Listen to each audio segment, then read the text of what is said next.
What is going on, everybody? Let me know if you can hear me. Let me know if you can see me. Let me know if you heard that song. Cause that's a new song trying out, new intro. Really gets me in the mood, you know. But yeah, welcome. We got a lot of people in chat. Let me just say hello to everybody. So first, and now your mama knows, y'all. Y'all, Cowboy will be streaming with his wife. Um, I was about to say Cammy, not Cammy, Sandy. They will be streaming Split Fiction. So for everybody who's looking forward to that, I know I am playing that. I have the player pass, so someone else bought that. Again, that game is the one that's like it takes two. Only one person needs to buy the game. The other person can get it for free, and you're off there to play. So catch that on Cowboys channel. Rouster, what's going on? Y'all, Rouster has been keeping us all up to date about the Orcs Must Die stuff. So shout out to Rouster and everybody else who's been playing Orcs Must Die. I'm going to talk a little bit about Orcs Must Die here in a second. Here goes Jeff Janak trolling. This segment actually was about Jeff. Jeff kind of inspired this what do we want to call it? This segment today, always welcome Jeff's feedback, but you can't expect too much from the Canada's worst handyman. So we're gonna be putting Jeff in his place once again. Ambi, what's going on? Have not seen Ambi here in a second. So Joy-Con Joe, what is going on, Joe?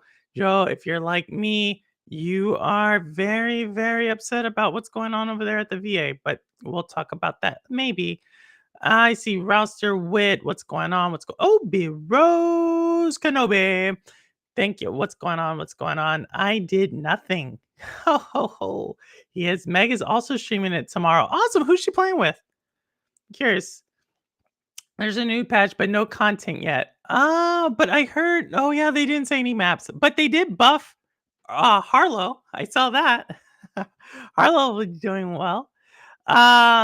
It's getting good reviews. Yeah, Split Fiction. We got two Game of the Year contenders from what I've been told. Really close together, right? We have for everybody who's liking Monster Hunter Wilds. That's getting a lot of praise. And then Split Fiction. A lot of people, I'm gonna wait till I play it, see what the story is like, see what the gameplay is like. What have they done differently? I think it's kind of cool how they've played around with time a little bit. So I always think that's kind of cool and when games can do that. And especially because you have two players. So it's gonna be pretty interesting to see what that goes on there. You don't know yet? Okay, going on the VA. Yeah, Obi, the VA. Yeah, a lot of stuff is going on at the VA, unfortunately, or proposals going on at the VA. When you join Canada, all your problems will be solved. Jeff, I feel like I'm we shall see. We shall see. Maybe it's a secret. Ooh, Meg with the secrets. Megatron X. Well, y'all, as I talked about before, and what did I name this show? I think I named this show something. What did I name it? The balance of fun and profits. Yes, that's what I named it. So yeah, we're gonna be talking a little bit about stuff. And oh, by the way, just thoughts and prayers to Ellis, aka Murder Man, um, aka 5.0 Chess Gaming. He is kind of our next person on doc, but he's been, a lot of family. He's really doing the right thing, taking care of his family. So we will always have a spot available for him. Also, we have a couple of other people in ready to go. We got Tim out of Canada. He's ready to go. Some of y'all may have seen Tim from Rudix's channel and Nad's. He's also in the Discord. So Tim's there. And we got a couple of other people across the community, some from uh Lens of Truth's community and a few others. So we do have interviews going on. And but I like to give people at least like a week or 2 weeks notice. And so that's why I have not brought those on yet. Cherry Man, what's going on? Who does not like free healthcare, right? Define free, Jeff. Uh Yes, yes, yes, Chariot man. Let's go, let's go, let's go. Um, so with that said, I do want to start talking off. So if you can't tell, I'm going to be talking about like what's fun currently. We already talked about some of it, right? We've talked about Monster Hunter Wilds, right? Just got released, and a lot of people loving that game. I know Cowboy has that one. And we also have Split Fiction, which has gotten a lot of positive reviews. I haven't actually seen a lot of people who've played it who've said it's good, but it's gotten a lot of, I guess, what do we call it? A lot of critical acclaim, so doing well with that. But I'm not all about critically acclaim because the movie that won the Academy Award I had never heard of. I'm not saying it's a bad movie. I am going to say the trailer did not make me want to watch it. So I that's what I think of critics. But if you're a fan of Honora, um, well, hey, it won. Conclave did not, and I need to watch The Brutalist. So we'll see. I didn't think Dune was Academy Award winning quality. I think it's a good movie. I just didn't think it was like gonna win the Academy Award. So that's my Oscars take. And Robolica with the Sims news. Sims 4 had a new EP come out today. Expansion pack. My goodness, Robolica seems like every other week we're getting expansion packs out of the Sims. But speaking of The Sims, I'm not going to be talking about The Sims, but it did remind me of The Sims. I do want to put out, like, just like I told you all what I was going to be doing. Um, so without further ado, y'all in the Discord, you've already seen it. And this is the fun part of my stream, right? Thinking about fun and profitability. This is the fun part. And so this is me. This is me posting on Blue Sky. This is the hotel I did. It's actually bigger than this. It's a three-story hotel. Uh, and I was pleasantly surprised at how much I really, really, really, really, really um liked Hotel Architect. I spent roughly 10 hours in the demo, so that's just the demo. And the demo gave you like a really good feel. So the way I think of Hotel Architect is it's a little bit of like city builder meets, or I guess home builder meets Little Big Factory. I think that's the name of the game. It was on Stadia. It was like this game where you had little people and they were building a factory. Very similar, in which it's not like you just, when you play something, it's there. It's like they have to build it and they have to do stuff. But there's also a simulation to it, to where you're actually running a hotel. And I will be buying it. I thought it was super fun. And yeah, it's really relaxful. I think if you're into cozy games, right. It hit the mark for me, at least. Like I said, I went into it just thinking like, oh, like let me just participate and build some type of hotel. And like I said, one day I spent 6 hours one day and 4 hours the next day, and it's because like I kind of did everything in the demo you could do. And so I'm really looking forward to it. Hopefully we can get some codes to give out some free games for it. And it is super, super cool. Johnny Roadkill's another person we will be bringing on. Johnny, I'm thinking about bringing you on like the first week of April. Last, thinking that time frame. So just keep your calendar marked for that. I'll hit you up, Johnny. I got your email and I got your Discord, so I'll be hitting out to you here pretty soon. Mario Day is right around the corner. Let's go. It is March 6th. Mario Day is right around the corner. It's next Monday, March 10th. That is going to be super cool. I have to say, I finished Pennyworth and Penguin TV series. Have to say, HBO Max is knocking out the park with DC franchise. Peacemaker. Well, look at that. HBO Max is doing well. That's really good for Warner Brothers. It's been a busy year. It has been for The Sims 4. So yeah, Web Dave, what's going on? How are you, Web Dave? Hopefully you're doing well. Thanks for coming by, Web Dave. Nightfall. Woo, woo. Oh, who did this? Joy. Oh, Joe. Thank you. Thank you. Big, big wow. Joe with the 10 membership. Thank you so much, Joe. Joe, thank you, thank you, thank you so much. Um, as you always know, I mean, we know so many of these people here. So thank you, Joe, for dropping that there. Um, but yeah, so Hotel Architect, fun. We talked about Game of the Year contenders coming out that are, fun. We talked about, Monster Hunter Wilds. We're talking about Split Fiction.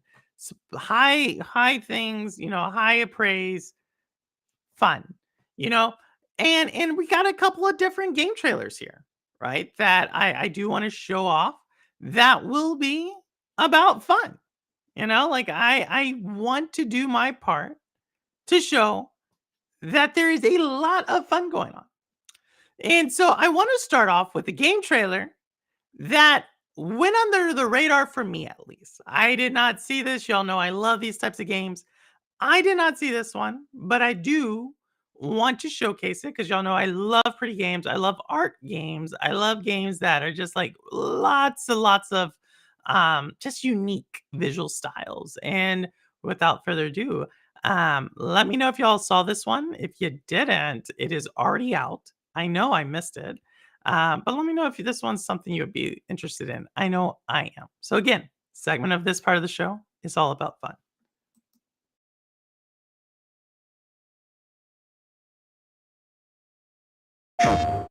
I know why you've come to me. There is no shame in fear, my dears. For without fear, there is no courage. Trust in yourselves, for when I look upon you, I see something I have not seen in a long time. Hope. Ever since his son, the prince, went missing, the king has been overcome with grief and sorrow. Everything the king deems imperfect is cast out, be it a loyal friend, a cherished memory, or a place that was once home.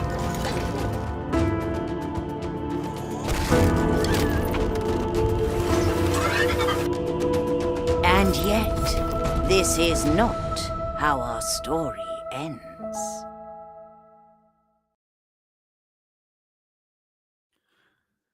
So that is Once Upon a Puppet. I don't know. Every single time I hear the music, the trailer, I swear it has like that same feel to what's the HBO series that has to do with the West? Um and it's like they're in the West, but then they go into the future. They're actually in the future. I can't tell. I can't remember the name of the story, the series, but the theme song to that trailer always reminds me of that. With like the chords, I think are very similar. But yeah, super cool. I know it's a wish list there, but that game is actually out in the wild now. So if that is something that's up your alley, super artsy like story where the king's son is not there and so forth, Once Upon a Puppet, it's out there. So Westworld, yes, Westworld, yes. If you listen to the chords of that, it's very Westworldy esque. So I don't know, it puts me in a good mood. I liked Westworld and so forth. So that's one that's out there. I do want to put out another one that is out in the wild. Again, fun. We're showing trailers. Y'all know I do this. I do this. I like to show trailers that don't necessarily get a lot of attention. So without further ado, here goes another one. Yes, there is.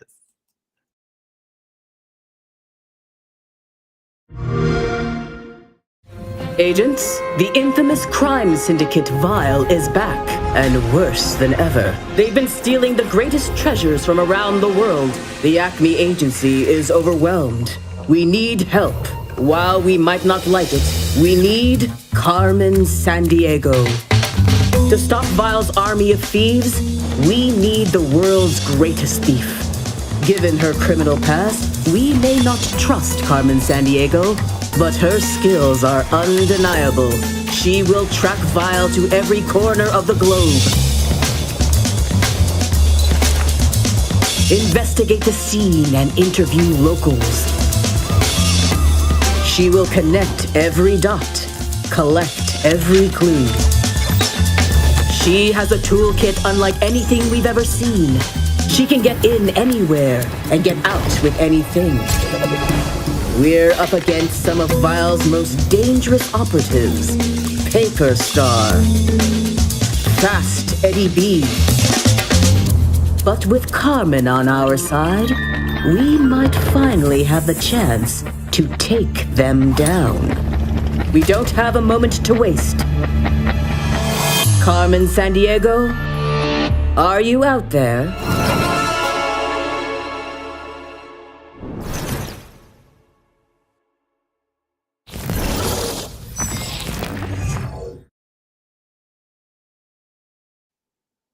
So that's Carmen Sandiego, and what I liked about that is it's also on Netflix, it's on Xbox, it looks like it's gonna be on Game Pass as well.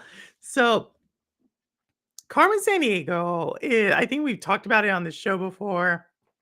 It's actually one of the first games I actually played that's not like Atari, like game that I just thought it was a really interesting concept back then. Like you were putting together clues like, to figure out what the person looked like and where they were going, super educational. So it was around that time where, like, educational games were what people thought the future was gonna look like for video games, and I guess it still is to a degree, but I just thought it was really cool.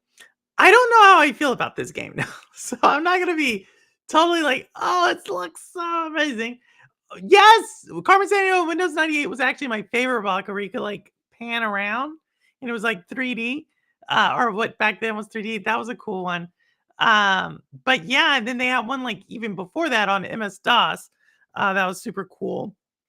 So I don't know what I feel like where Carmen is a good person, like, and it kinda had, like, this, 3D like, the art style, I don't know. Like, I'm happy that it's coming back, that they're really revitalizing that franchise or trying to revitalize it. I am a little bit interested to see where it goes, right? Because if you haven't played Carmen Sandiego, it's all about tracking down usually thieves, right? Like people who stole something. You go to a place, you ask questions, you put together a description of what you're constantly trying to put together a description of what the person looked like, so their hat, their hair, their shirt, their pants, their shoes, and if they were carrying something or had some accessory, and where they're going next, right? And you only have so much time or so much energy to try to do that. And if you can do it in time, and you have to get everything right, you capture the person. If you don't, obviously you don't. You lose that round. It was like a waste of like 30 minutes. And so I'm interested. Like I said, I put it on there just because it's something that I found fun really when I was young. I'm really curious how I would do now. Like, I'm pretty sure if I were to play the original Carmen Sandiego, like even the one from '98, uh, I'm pretty sure. And back then, I actually played that as like a high schooler, I believe. And if I were to put that on today, I I don't know. So much of the history is going to be wrong.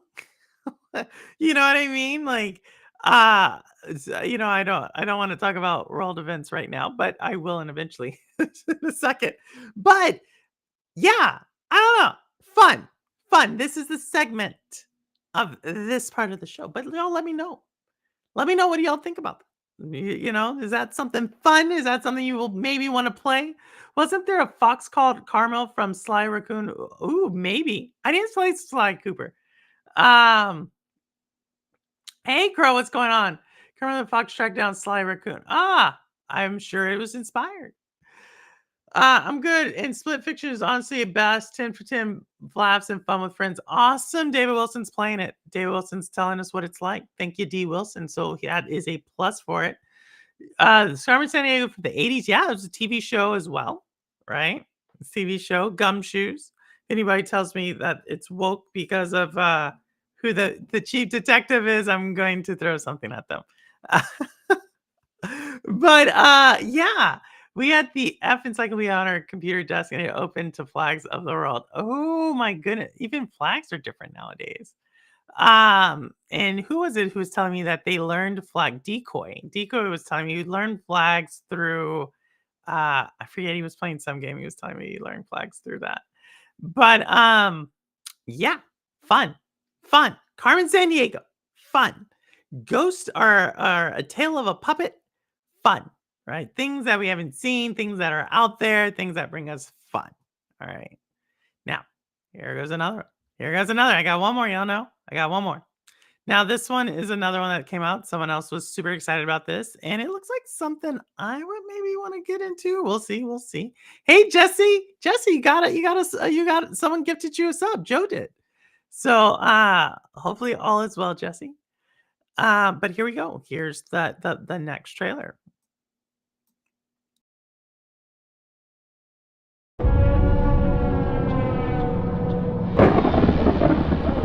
Hey, look! We can follow the light! I hope this will be our last journey and bring us richness and freedom. But what's the value of human freedom if it's to face hell?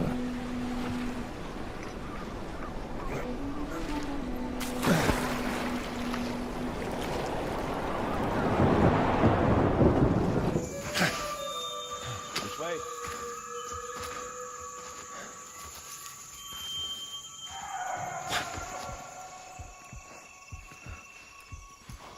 Over there. I'm behind you.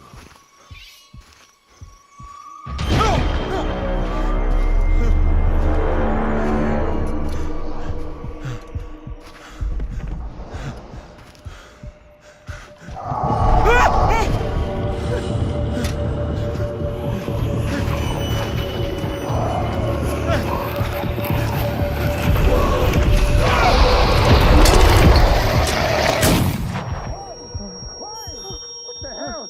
Why did you shoot? Why did you shoot him?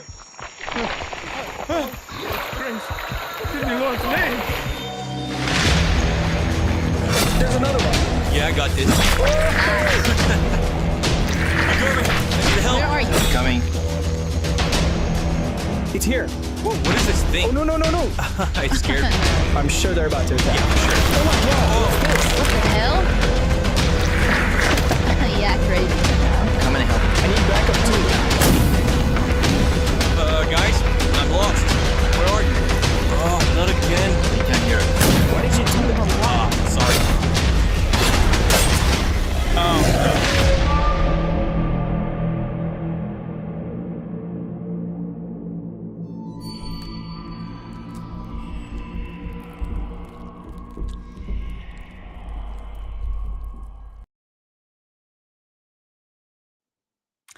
So that is the Mount Omen of Cthulhu.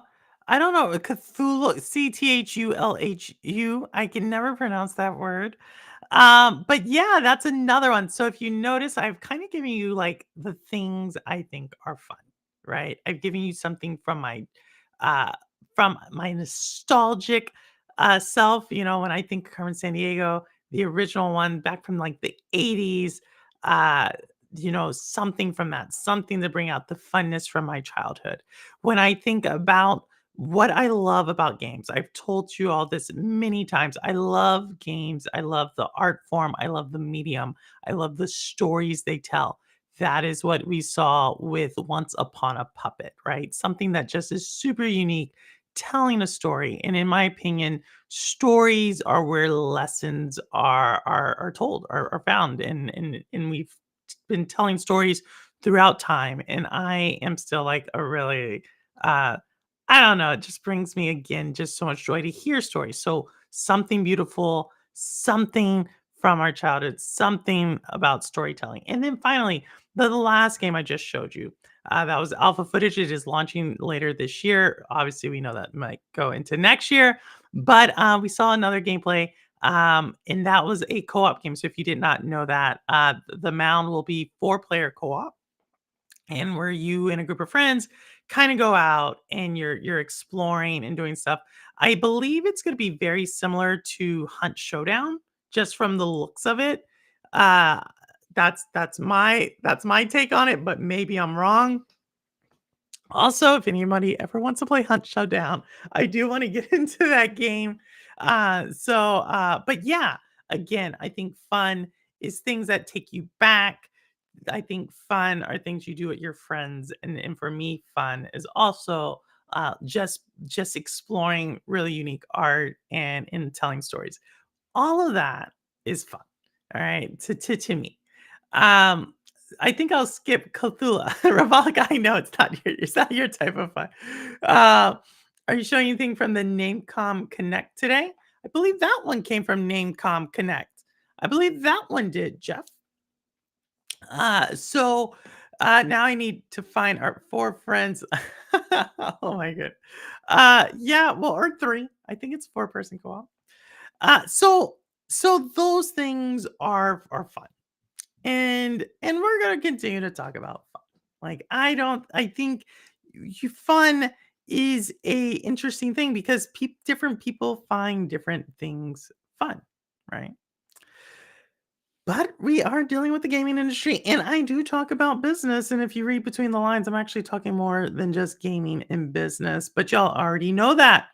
What I am also going to talk today about is the things that Jeff Janak would say I am wrong. And, you know, part of this, if you have not seen this or you've not caught my show before, or if you've not heard me say it before, I believe the gaming industry is in decline. All right. And you're like, oh, Burble, you're doomsday. But no, don't worry. I brought data. I didn't just, I'm not just throwing it out. So I'm going to give you some data. I think I'm going to do this a little bit more often. I'm going to start giving a little bit more data because I think too many times in today's world, people just post any random tweet and people take it as a fact. They just run with it, right? There's no necessarily uh, research into said tweets. There's nothing there. People just run with it. So I'm actually going to give you a piece of data that I see, that I saw, I commented on it, and why I think it supports the narrative that I put out. Right. So that's this one. Let me bring it out here really quick. And so here it is. Matt Piscatella, he sent out this message on Blue Sky. He has this data down here. And as you can see, I posted this. And you can see what I wrote at the top. But let me tell you what is actually going on here in this trends report. So what Matt actually has here, and he actually writes it a little bit more, but what he actually has here is that there was a downtick in gaming across all age segments in the United States. And so he also kind of talks on here about how gaming's getting more expensive and so forth. But the biggest thing is that there was a downtick in gaming. Now, again, this is a snapshot looking back before, not looking forward, but it does kind of start to tell a certain story. And so what is that story? That story means that regardless, I've already told y'all about the spending in gaming, and now we're seeing less people playing in gaming. I would say that's a downtick. Now, is a downtick necessarily a trend and necessarily spelling out the doom of the world? No. I want to make that very clear. That is not what I'm saying. What I am saying is a downtick is indicative of something else. And so if you actually were to go back in time over the last 25 years, you would actually see gaming has gotten bigger and bigger and bigger and bigger. And there was a notion within the industry that gaming was recession proof. It was immune to recessions. No one, we would always play games. We would always spend money on it. We also saw that we thought that during the pandemic, obviously we saw this increase in gamers and everybody going there. And we thought that this would continue, not necessarily the size of the increase, but people would continue to play. However, what we're starting to actually realize is that there were a lot of things that were actually being masked by the pundits. And so let me bring you all to the second thing. I'm going to bring this together. Don't worry. I'm going to bring it together. So this article came out today. It's called "Here's Why There's a Disconnect Between the Games Industry and the Gamers." And this actually appeared on the Wall Street Journal in the gaming section. So, big time thing. And you can go read this if you want. I'll leave it up there if you all want to get the actual title so you can go look it up on yourself. But in this one, it actually does a really good job of describing what happened in the gaming industry. And what they describe here in the gaming industry in that article is that there's this kind of disconnect on how people believe the gaming industry runs and how it actually runs.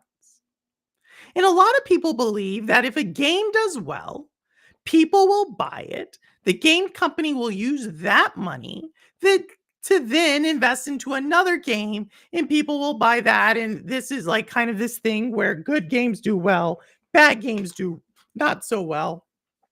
And therefore, we hear things like if it's broke or if it's woke, go broke, or we're not going to pay for bugs and games, so forth and so on.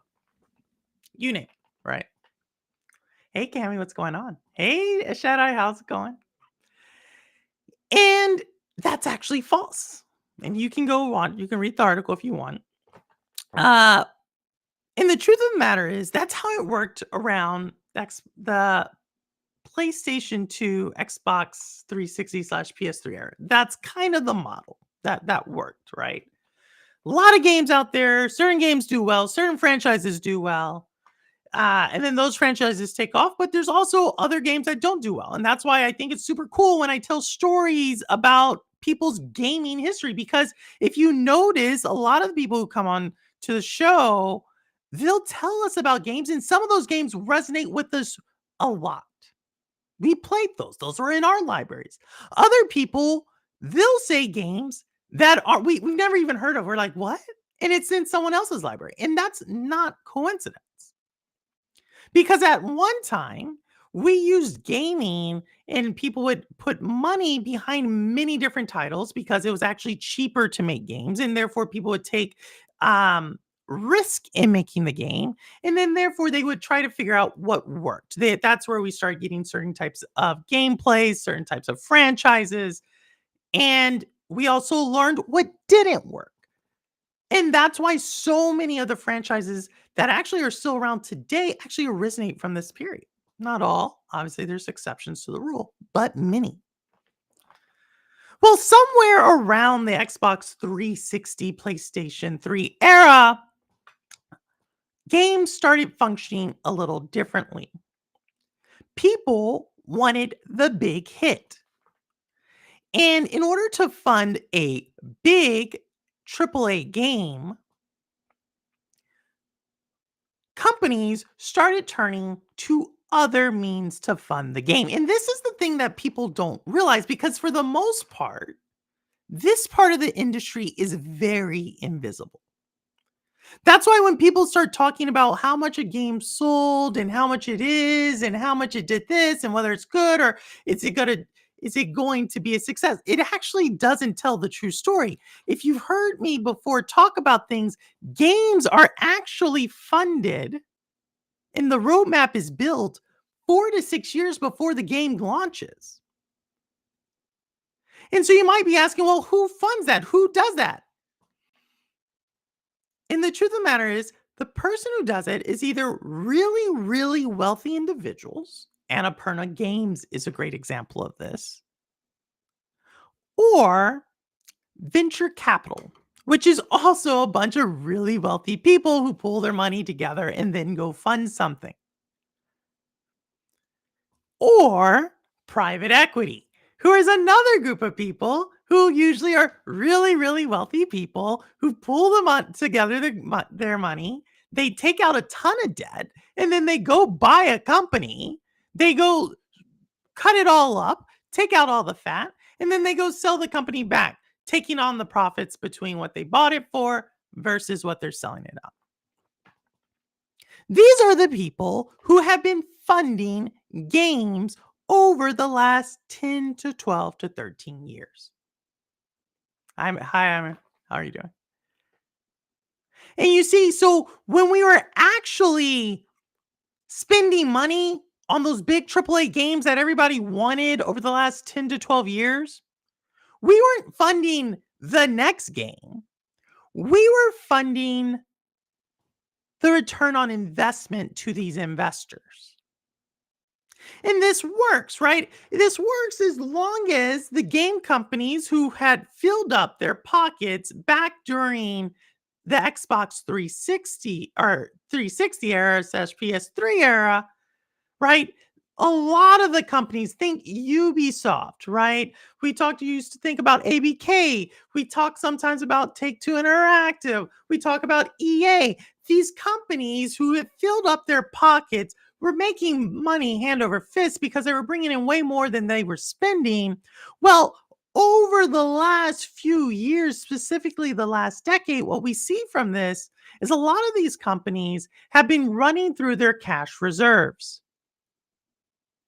You see, no longer is there enough players, and no longer are players spending enough money to actually cover the expense. But that was okay because there were all these other people, namely venture capital, private equity, as well as really wealthy and rich individuals, Annapurna Games, who were funding the game. Now, what we found out is this. Recently, over the last 3 to 4 years, those people are no longer funding the game. Venture capital and private spending investment into gaming has dropped roughly 80% since 2020. And I know everybody's so excited about the games that are launching today. The Monster Hunter Wilds, they're so excited about the Split Faction, Split Fiction, but those games again were funded during this extremely explosive, everybody wants to get rich scheme time. No longer the case. Now, what you're starting to see is the exact opposite thing happening. You're starting to see studio closing. You're starting to see less money being put towards gaming. And it's not just towards the game development. Here's another thing I want to show you all. If you can't read this, it's kind of small. I apologize. But this is from Shannon Lau. Hey, ISO, what's going on? Shannon Lau is a game journalist, and what she's saying here, and it's really small, so I'm going to read it to you. I have a profound respect for the tech journalists the Wall Street Journal laid off today. Sad to see the paper's sole video game reporters included on the list. So this is the Wall Street Journal, Sarah Needleman, who's been covering gaming for over 20 years at the Wall Street Journal, was let go. Now, I know you're like, Purple, but that's just one person. Yes, but you have to understand the movement. We've seen developers being laid off. We've seen companies put less money towards it. I just told you venture capital, and if I had it, I would pull up the actual report that shows you, but maybe I'll do that next time, that venture capital is no longer there. And now I'm showing you reporters and media are putting less money towards it. This is all starting to showcase less money in the industry. And so people would be like, well, that's okay because they're going to go towards what's making money, Purple. That's what makes sense. Okay, so what did I tell y'all what makes money? What makes money is the same thing that people are getting tired of. The live service games. And I hear some of y'all already saying, but Purple, they're going to take the money from the live service game and then put it towards these other games. Oh, poor child. If you think that's how this works, I'm sorry. No, that's not. You see, that takes into account that you believe that they're there for your fun and not their profitability. You see, the world doesn't work. And I explained this. I said I wasn't going to really talk about current events, but I have to talk about current events because the same people who actually run these companies who are putting a lot of money into the investment of games, guess what? Those are the same people who are now trying to run the country known as the United States and cutting off many people and the benefits that those people rely on. Yes, it's the same people. You know, remember I said Annapurna Games, Who's Annapurna Games actually ran by? And where did she get her money? I'll wait. The last name sounds like Ellison, and her father is, Larry Ellison, the CEO of Oracle, who is actually one of the advisors to now President Trump, and part of Doge with Elon Musk. You see, starting to see the connection? Same people. Google, Microsoft, Apple, Facebook, Amazon, big tech companies putting so much money towards gaming. Meta changed their name. Microsoft has Xbox. Google had Stadia. Apple has Play Store or App Store. Luna with Amazon. All of those people love gaming, right? Well, no, they're the same people who are the tech investors for the current administration. And you would think, well, these people know business. They're there to help the people. No, they're not. They're actually there to cut benefits and jobs and things from people who need them.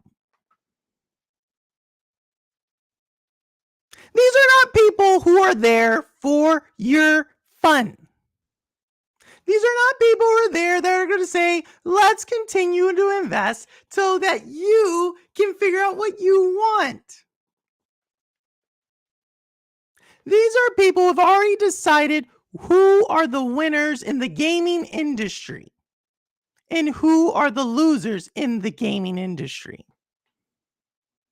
You see, remember I talked about like those games and those franchises that are very much about live service, the ones that are making money.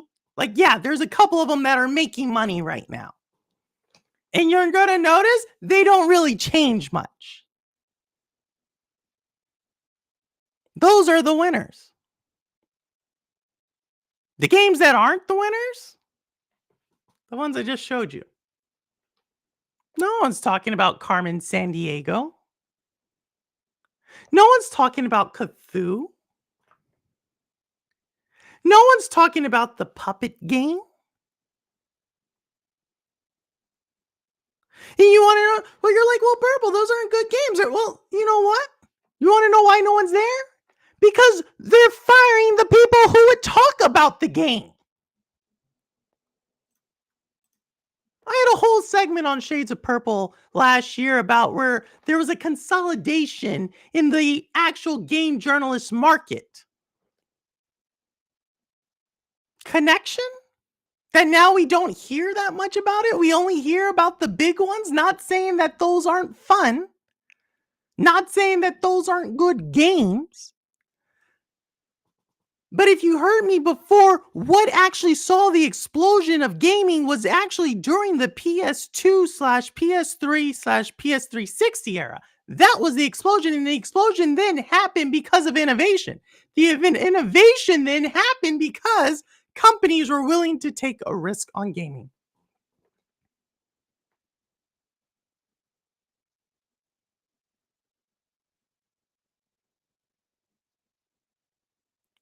This is why I say there is a crisis and or a decline in gaming. Because when you dig a little deeper below what we're currently saying are the Metacritic scores, which again, how many critics are there when we keep one of the biggest, longest time journalists in the industry is laid off, and she's not the only one. This one right here, Sarah Lau, she used, or Matt, not, where is she? Sarah Lau, the one who wrote about this, she was laid off. She's writing about another person being laid off. And these are not ones that are just out there. Matt Piscatella, this guy right here, another analyst. He no longer works at a company. The only people telling us that gaming is actually doing really well are the same people who actually have the winners in the gaming industry, known as Call of Duty, Fortnite, EA Madden, Grand Theft Auto. Are you seeing a trend here? The same people who have the winners are the same people who are actually advising Current layoffs, right? There's no talks about hiring people. Let's make that right here. Same people, right? Who are the same people who were funding the games before, correct?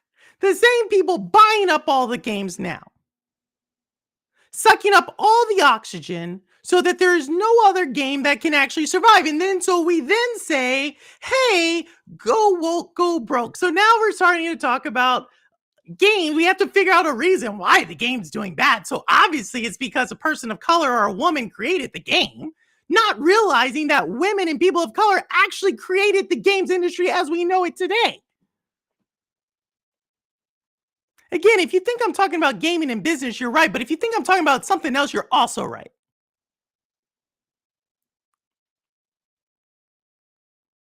But there's no decline. There's no problem. There's no purple. Don't look at that. Just be happy. You have something really great. I get it. I understand. I'm not saying you can't love gaming. I'm not saying you can't have fun. I'm not saying to go boycott everything. What I am saying is, have you asked what are you missing? Have you asked what are you spending on? Are you asking, is this the value I signed up on? Or are you just saying, I've always played gaming, so this is what's out there, so that's what I'm going to play? Is that what we're at? Is that where we're at? Have we ever actually asked, besides the fact that it doesn't have bugs, right? Right now, we say it's a success when a game launches without bugs. That's what we say. We've lost the actual narrative of what is actually valuable and fun.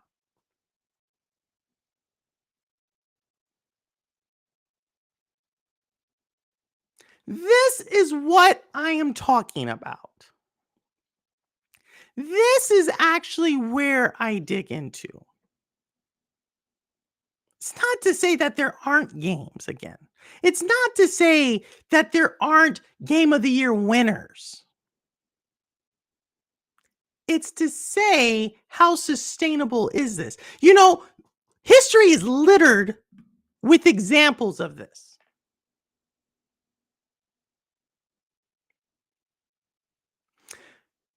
If we go back to a time, earliest 20th century, there was an event called the Great Dust Bowl. All right. Now I know some people don't know what that means, so I'm gonna let you know. The Great Dust Bowl happened in the Midwest of the United States, and during this time, we saw it coincided with the Great Depression.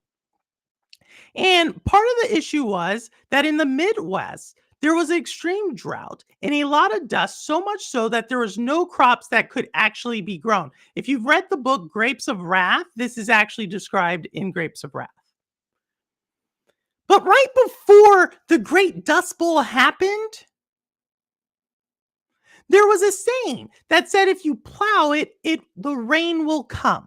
And what that meant was that you had all these people going out to the Midwest to create farms because that was where all the money was at. And so the saying was just put it in there, it'll grow. You'll be able to make a ton of money. And it was true for roughly 2 decades. However, due to a combination of events, some of which I've already talked about, over speculation, over farming, taking out the actual the grass that was needed in the land, drought, it all went away like that. And it coincided with bad fiscal and monetary policy. It coincided with a downturn in the stock market, and it coincided with banks not being regulated. Can you kind of see how history might be repeating itself? If you think I'm talking about farming, you're right. But if you think I'm talking about something else, you're also right.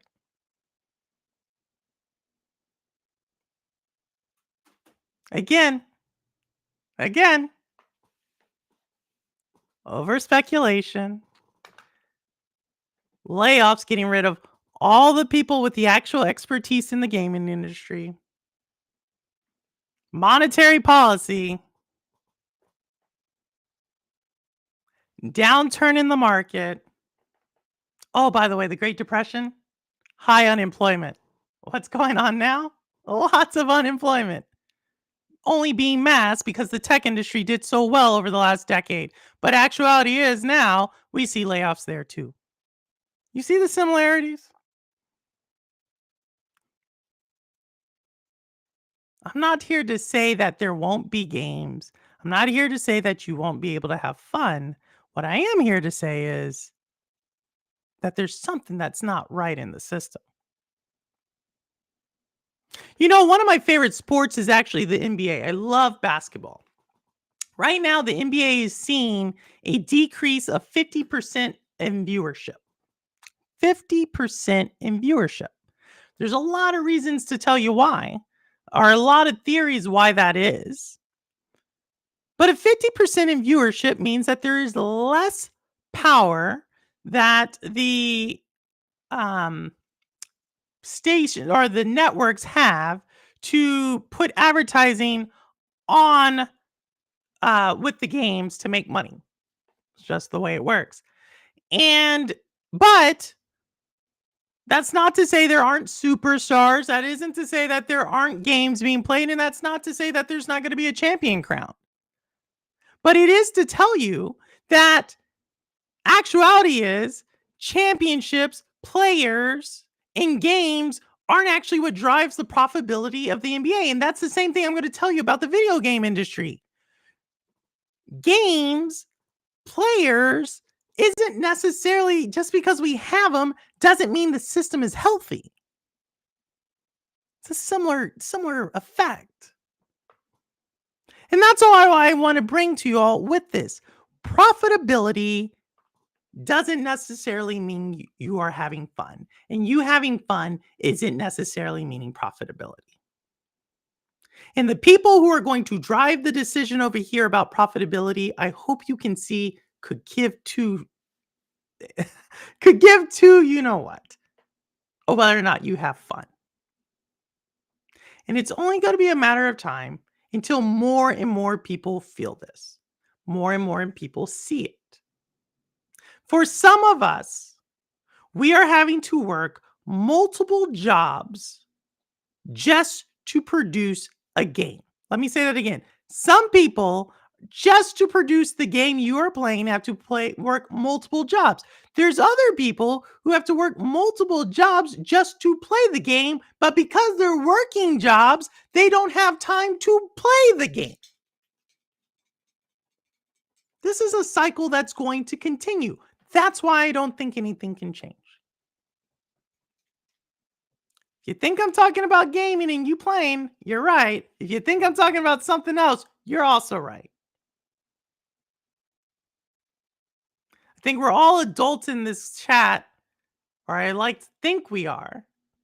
And some of you already know this is hitting you already. Some of you all know that this is already a real reality. And I try to use my platform to try to talk about this as best the way I can. Because if I can't relate it to the gaming industry, as big as it is, as many players as it has, and about how it impacts our life, then how am I going to relate it to some way else? You know what I mean? But that is my segment on fun and profitability. Vet is not able to hold it. Hey, Vet, what's going on?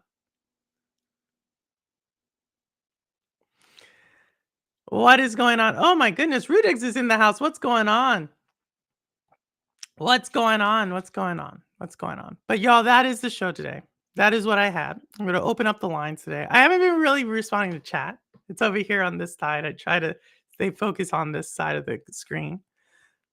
But let me know what you think. Let me know what you think. I've given you my reality. I've tried to relate it back to history. I've tried to show you some data. I tried to give you what's going on currently. I tried to tell you what is happening today does not necessarily mean there's green pastures tomorrow. I've tried to give you all that. I know some of y'all are still saying that the industry is still doing well and that we should still. I totally get it, but I think I've tried to outline as best I could my version of what's going on. We are supposed to be taking no. I'm trying to, man. No, no, I was not. I was trying. I could see y'all when y'all came in. I could see you a little bit over here. I could see you a little bit, but I couldn't see that so much. And oh my goodness, what is going on? I just saw some. Hold on. And congratulations, y'all. To I didn't see it in chat, but y'all probably already said it. A shout out to Ice in Motion Gaming and Duck, expecting their first child. Expecting their first child. That's super cool. Babies. World goes round.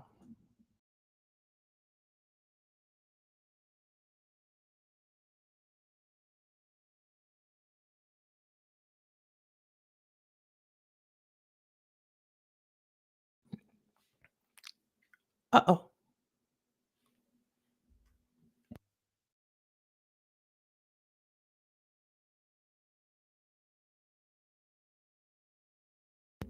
Can y'all still hear me? Let me know. Still there? Am I still muted? I don't know. Not working? It's still muted.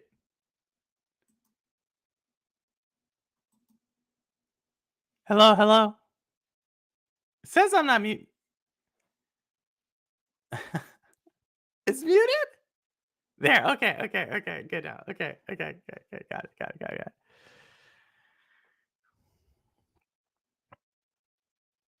Yeah, Robolica, I see it there. I tell you, Robolica, it's not. It's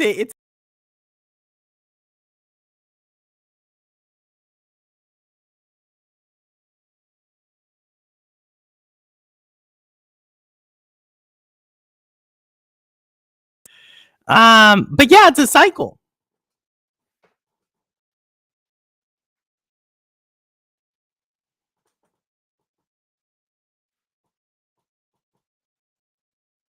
Okay. Yeah, I know. It's like 20 to 30 seconds. There's a delay. There's like a small delay. I forgot to fix it.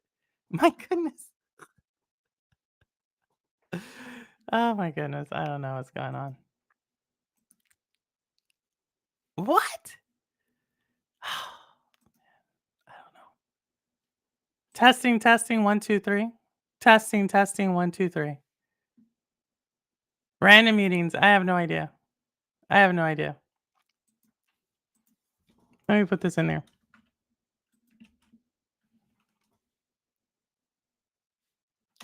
Let me do that. Pin message. Let me know if it's muted. Let me know if it's still muted. New first day. No, it's not, Jeff. It's not first day streaming. It's not the first day streaming. It's just my computer keeps doing weird stuff. It comes and goes. Okay, I'm not gonna touch anything because I feel like when I touch things, things break. So I'm not gonna touch anything. It mutes. Okay, we're not gonna touch the mic. We're just gonna leave it like that. But you can all come in. If Jeff wants to come in, or if he's gonna wait till his birthday, we'll see what happens. Not touching it. But yeah, that's what so shout out to ISO, shout out to everybody else. And for everybody out there who's dealing with things, hopefully like I just want you to know I see you. We're dealing we're dealing with the same thing on this side as well. And I don't know, it's my way of, like I said, I try to use it to talk about how I see it. It's not to say that everything is bad. I just hope y'all take that away. But it is to say that there are things that are going on that will be in conflict with what we think is fun. I hate when my PC When is Jeff's birthday? Jeff's way back in September. He's way in September. I hate when my PC would just randomly change settings and strangely will do video input from it. Yeah, I don't know. It does that too. Like it was telling me that it could do the one for the like I said, I don't know what's going on. I think it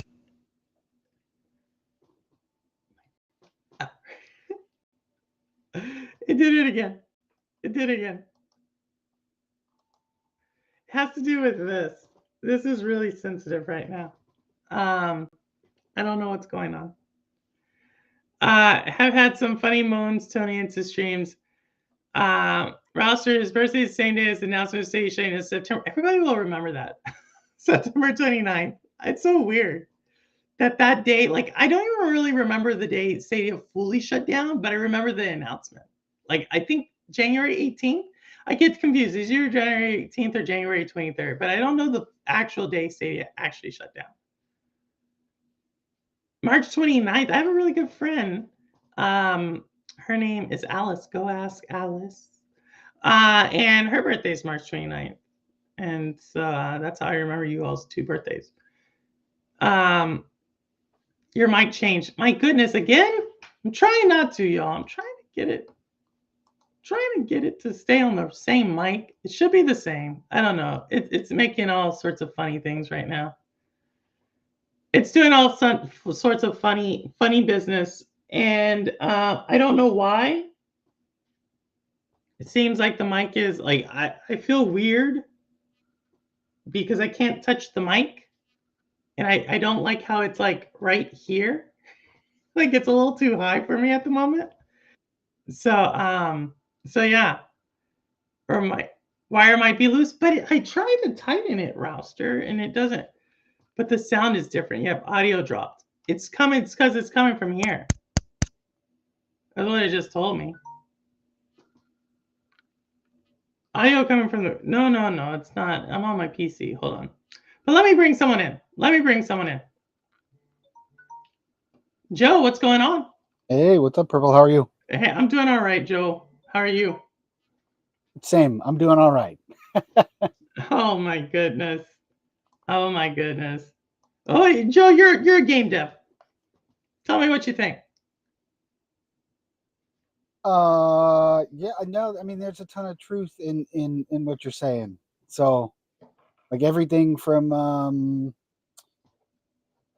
people out there like willing to hear pitches for games that aren't a live service or other things or whatever is super challenging. Small organizations that would fund folks like myself aren't doing that anymore as much. Even self-publishing on some of the platforms, it's just becoming more challenging. I mean, it's a ton of work to self-publish on the Switch, on Xbox. You can do it, but it's a ton of work. And the only way you're going to get that whole, like, the money this game makes is to fund the next one is with folks like me, like small team indie folks, because even like something like Split Fiction, that game's roadmap and stuff was probably defined by like the development of that game started in like 21. Maybe. Yeah. No, it did. No, that's okay. When it started in 21. So like they've already had the road like almost 5 years ago. So like any of the money they recoup, like it's not, it's the whole like robbing Peter to pay Paul kind of analogy or whatever. But yeah, I don't think we're going to see a ton of innovation. Like everybody wants to talk like GTA 6 and all this other stuff. And like, besides from a fidelity standpoint, how is GTA 6 going to be different than GTA 5 or the GTA before that? You know what I mean? Like it's still going to be like still going to be able to do all the same stuff, but people are going to go nuts because now it looks so much better. And I get like 8 more frames, which my eyes can't even really see, but that's the selling point because I got a 5070 in my computer that makes up frames and all this other baloney. It's the selling point because they want you to upgrade because that's the selling point. But you can't tell. No, I think, but again, it's the same group of people I'm To telling steal a you. line from the Lion King because I got kids and I'm old or whatever, it's the circle of life. In the gaming industry, that is the circle of life. Like, we want you to buy the graphics card for your PC or upgrade to the latest console because that's how these companies are really going to make money. If you think like a Microsoft cares about Game Pass and Xbox and like when it's a sliver of their portfolio, like they don't care. They want to get people in their ecosystem because much like your phone, Apple, iPhone, whatever, Android, once you're in the ecosystem, they got you. Gotcha. That's it. But I mean, at least the iPhone, it's evolved a lot since the last iterations, right? Sure. Yeah. I Definitely. don't Yeah, know. it sure has. But even something like Apple Arcade, like what, 2019, 2020, they were throwing like bags of money at folks like myself to put their indie games on Apple Arcade because they wanted to be a competitor. And then they quickly realized, like, oh, we're not going to compete with Steam or even like Luna. Like, the former Luna director, CEO, just recently put out like a whole tweet or whatever we're calling them nowadays about how their goal was to compete with Steam, etc. And they quickly realized, like, we can't do that for a plethora of reasons, you know. Um, but even that service, it's another thing. Like, they partnered with GOG, so you buy the games. No, like I said, they've already decided who's the winners. Yeah, They've it's already already been. it's already that right now everybody's in cahoots because everybody understands, well, here's my lane. Let me profit as much as I can from that lane. We will not compete. It has become a duopoly, but I forget what you call it when it's not just two. It's like um it's a few winners. And if you're not part of that group, you're not gonna it's not designed for you. Yeah, I mean, we're back in high school again, and if you're not in the clique, you're not in the clique. And like in my personal opinion, the quicker people realize that, the less painful it's going to be Yeah. because No, I it is told you. bigger. As someone who deals with it day in day out now, it is bigger than the gaming industry. The Like gaming industry is like a microcosm of a larger thing that's happening. I Um, as I said, if you think I'm talking about gaming, you're right. But if you think I'm talking about something else, you're also right. I mean, you can see it just like you brought up the sports thing, like the basketball stuff or whatever. You know, at the same time, like the NBA, they just had like the All Star stuff recently, right? Same time that was going on, the NHL did like the Four Nations playoff, where like literally the Canada versus USA hockey game got the highest ratings outside of any Olympic hockey thing ever because it was, Canada versus the US and like all this national air quotes somewhere here, air quotes, pride or whatever. You know what I mean? Like, and it is what it is. I mean, the larger issue, like, it's been me personally, it's been super challenging to work on my game or games that I have going on, just because like the reality of the outlook, and I'm doing it just out of the passion. So sometimes it's hard to keep on track with that because there's no one being like, hey, you got to meet this deadline or whatever. Um, but the reality of the outlook is grim. It just really is.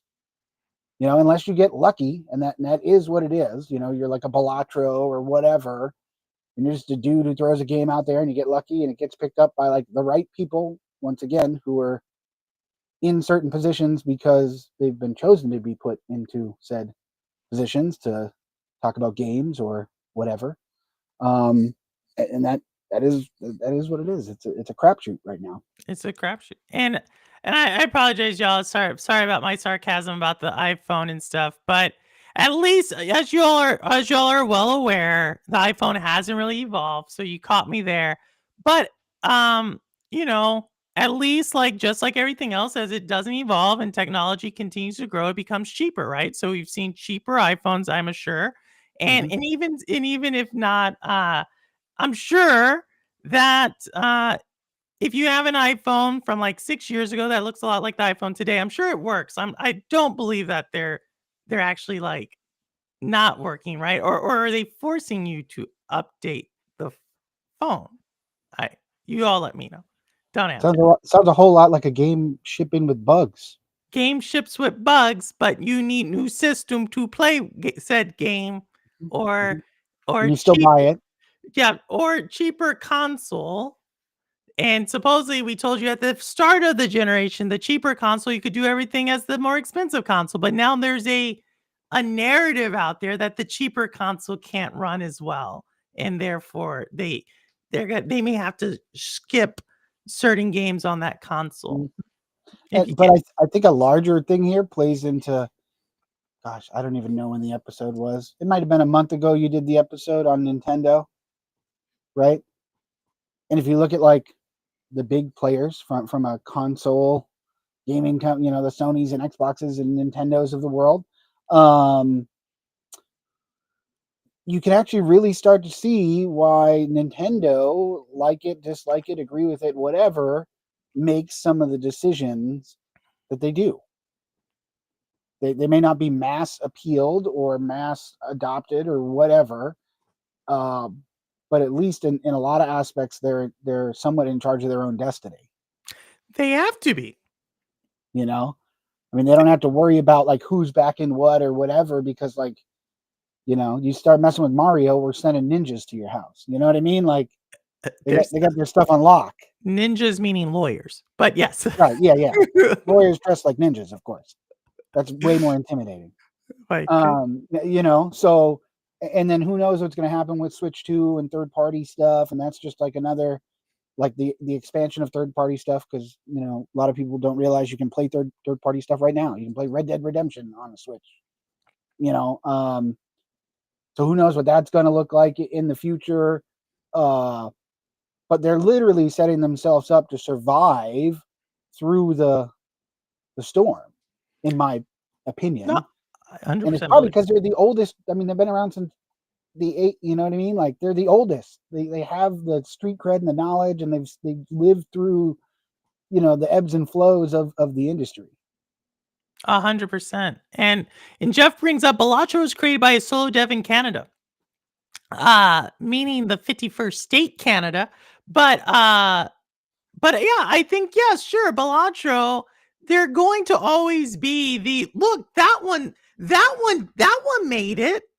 Why can't you all make it? So That there's a indie game. dev. There's a game I keep trying to tell you to play the demo on Steam, which I still think you should. It's called Twisted Tower, right? And it's made by an indie developer who made some other games, and they were released on Switch and Apple Arcade. And I think this is like technically his like commercial game. This is like his third or fourth title. And he got a whole bunch of wish lists, and it did really well. And it's getting compared to like a BioShock meets Disneyland type vibe, or meets Willy Wonka type vibe. Yeah, yeah, Very different. That's very different. What you it just is said very. It's like imagine the aesthetic of BioShock, but meets there's like Willy creepy Wonka. clowns and like weird. Yeah, it's Meets really Willy cool. You should check it Wonka. out. Twisted Tower. Just Google it when you have a chance. You will.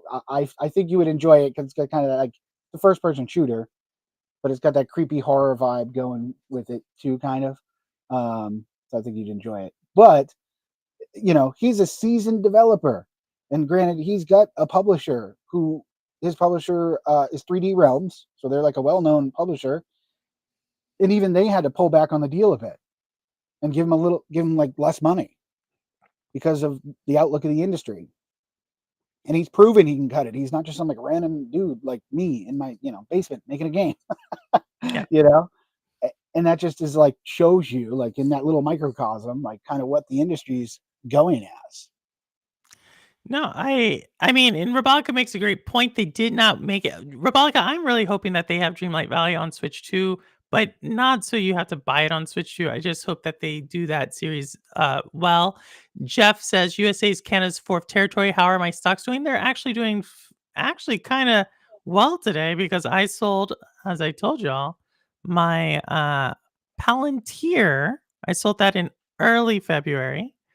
And then late last week, I bought another stock, and that's up 5% this week. So trading wise, trading. I'm doing well. Investment wise, but I don't look at investments for another 20 years or so. So yeah, Jeff, I'm doing well. Thank you for asking. Rebecca, a lot more on struggling on two salaries compared to 1 year ago. Yes, people are struggling on two salaries. Uh, could you I imagine the time, people are saying like women shouldn't be working. Newsflash, women have to work. Oh, Uh, I'm afraid that my place of employment, which will not be named, but I'm afraid it's going to go back to like 1930, where it's going to be like me and three other dudes in the office with like a typewriter, like smoking a cigarette, while all the women are at home, like in the kitchen taking care of the children, like because that's the. and Joe, do you think they're gonna pay you enough to support uh to support the cost of living? C- I mean, we're assuming that I'll have a job still. I mean, so that's a whole other can of worms. That's a lot of cans. Who That's a knows lot what'll of happen even worms and next a lot week? of cans. A lot of worms and a lot of cans. No, like But yeah, no, the economy is crazy. The cost of things are going to go up. Games, consoles, hardware, computer stuff, tariffs, all that good stuff. So like the general consumer, your average consumer isn't going to buy as much. average consumers. Average consumers.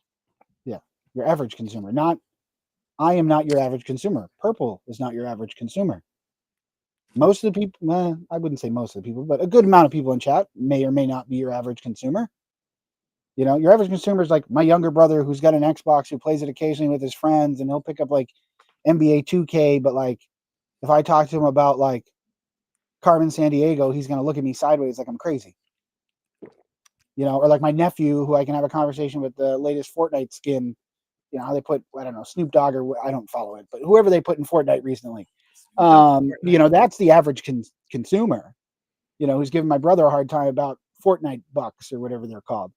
You know, it's not us that are on here streaming talking about games and like really in the weeds with the news. I know a guy who doesn't buy video games. I think I Well, know that same guy, Crow. I know. Well, I know two guys. I know there's a guy named Jeff Janak. He's in on it, y'all. That's why he attacks me. He's in on it. And then Cowboy, who does GameFly, as he will always mention. Those are the Which two people I know. I can't believe GameFly still exists. I didn't even know what GameFly was. So I didn't know until Cowboy like talked about it. yeah, and he checks it out, and that's how he does it. I think it's a Ponzi scheme, or not a Ponzi scheme, a money laundering scheme at this point. Something. I don't know. Something. It's something. If in 2025 we can't have Blockbuster, and I don't have a red box that I can go to at the CVS But or he has whatever to rent GameFly. the DVD to get a DVD or whatever. Like, but GameFly exists. What? He has GameFly. And what is going on? Sarah Blow. I was watching your stuff this last weekend, actually. It's your son. I'm down for some investment heads. The Great British Pound is 130 USD, and rate Great British Pound to Canadian 182. So I guess it could handle the increase in tariffs. I don't know if that's how that works, but because the tariffs, your country would have to put the tariffs for you to feel the tariff, right? So but yeah, so I'm not sure if that's how that one works. But yeah, in my opinion, like I said, I draw a lot of similarities to other times in history. And to me, we've talked about how people are working more, having less time to play games actually, having to And things I are think going up. people are having less time to do everything. Less time to do everything. Think about the Oscars. They did a whole plea of like, go see movies in the movies where movies are meant to be seen. Because newsflash, people don't go to the movies anymore. They Netflix and chill or whatever. That's a lot of kids coming. Yes. Yes. A lot of kids. A lot of kids. We are seeing the second baby boomer boom. A lot of kids coming because of the Netflix and chill generation. Yeah. But no, yeah, I agree. I think there's less time. I think there's less people are making less money. Rouser just said his dad was able to support his family on one salary. I think that is now seen as a luxury. You have people who want to stay home to take care of families and stuff, and that's seen as a luxury today. Mhm. Most people are having to have multiple streams of income, multiple people working, potentially working multiple jobs, and gaming is, but I think, right? I'm not saying everything's bad. It's obviously great that we're having free to play games. I love that. But it's coming at a cost on other things in gaming. And if you're someone like me who loves games as an art form, I think that's the cost. And how Like many of those I users are truly free to play? Like the model itself is free to play, but here's all yes. these microtransactions, or Well, here's these expansion packs. Rebolica just told us that The Sims, a game she plays a ton of. She's a Mhm. Sims streamer and content creator. 80 DLCs. 80 DLCs. Like, I wonder if there was ever a time where you could just buy one Sims and get like most of the DLCs. You Yeah, know what I mean? yeah. Like was there a time where you could just buy one Sims and get like half of those DLCs, or has it always been about 80 DLCs? I feel that it's kind of similar to the bag of chips. I always look at a bag of chips, and I remember when a bag of chips was like a quarter, right? And then that was like a solid bag that you could take for lunch. Good luck finding a bag of chips for a quarter, but good luck finding the smallest bag of chips being able to like feed you for a meal. Like, right? Like they've shrunk the bag of chips now. Like they're literally bag of chips now that only have like 8 chips in them. Like they shrunk in the size and it's raised the price. And if you don't think this is happening in gaming in a different scenario, like, right? I'm not saying like they shrunk in the games and raised the price. What I am saying is They're potentially shrinking the quality, they're shrinking the the content, quality, they're shrinking the innovation. the innovation. Yes, that's what I mean. And I think the thing about it is that there are people who are defending, well, you already know the argument, Joe. The argument is, well, if we give the innovators more money, they're going to innovate and hire more people. This is But the that's the thing. I think people don't realize. I watched something really interesting the other week, about various game genres and that type of thing. And just for a correlation, they put in there. Are you familiar with the game like Power Wash Simulator? yes, I've seen You it. go around your power wash houses. I Well, watched news. it on Joe's channel Focus, or on focus, Jeff's focus. channel. Why am I wicked out of focus? Hold on. There we go. Newsflash. It's a first-person shooter. Hmm. It is the same game mechanic as a first-person shooter. You put a crosshair that's in the middle of your screen on a target and you shoot. You're just power washing instead of shooting an enemy. The basic game mechanic is the exact same. That is not innovation. That's reskinning a game mechanic. My mind is blown. I will never watch Jeff Janak's stream of Power Wash Simulator with Sierra Rose the same again. It's the same game. It's just a different skin. It's the same mechanic. When was the I mean, like, I would challenge folks to think about when the last time you played a game that had a truly innovative game mechanic you hadn't seen before. Or an animation. Or anything. Anything. Yeah. Anything. When was the last time you played something that had a truly innovative? And don't get me wrong, there's great games out there. I was playing Stray, awesome game. You get to play as a cat. Playing a platformer, because that's what it is. Playing a platformer as a cat, there's something rewarding about that. I don't know what it is. I'm not a cat person. It's just cool. Awesome. I enjoyed it. There's the fun aspect. But I mean, there's some innovative like story stuff and like whatever and artwork, sure, great. But like the actual game itself, I do not remember shooting other people in power. Right. It's not about shooting other people. The core game mechanic of a first person shooter is not about shooting other people, but putting your little the little crosshair on a target. Your target in Power Wash Simulator is what a building, a door, or whatever it is. reverse paint sprayer. Yeah, for sure. So it's the same as Microsoft Paint. What? One hand clapping? What? And yes, it was moonshine, Crow. It was moonshine. Thanks for noticing. Uh, it's what is it? Methanol? I forget what moonshine is, but yes, it is that. Exactly. I'm trying to really go back to that era of the Great Dust Bowl and Great Depression. I'm really trying to bring the theme out today, and hence the reason you see the moonshine, because I am also trying to stimulate or simulate the era of probation, or what was it called? When there was Prohibition. prohibition. I said probation. Prohibition. Yes. So the great catch, Crow. Great catch.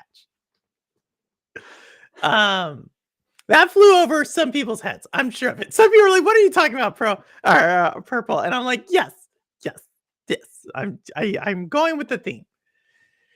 Um Outer Wilds had some very novel, innovative mechanics for flying. One of my favorite little indies, Outer Wilds. Enjoy it, David Wilson. When happening uses pitch and rhythm to solve problems. I do remember that, to answer the question. So pitch and rhythm to solve problems. So that kind of sounds like Guitar Hero. No? But guitar, it could. The input was different. The input was different. Sure. But the mechanic, pitch and rhythm. It gets really Don't murky. ruin her game. Do not ruin her game, Joe. Do not do this. I'm to just her mom. saying, if you start going down the rabbit hole and you think about a game, you're like, oh, that's just Breath of the Wild reskinned, which is just this game reskinned, which is just this game reskinned. It gets really challenging to find something that is innovative in a way. And I'm not talking art style, I'm not talking story, I'm not talking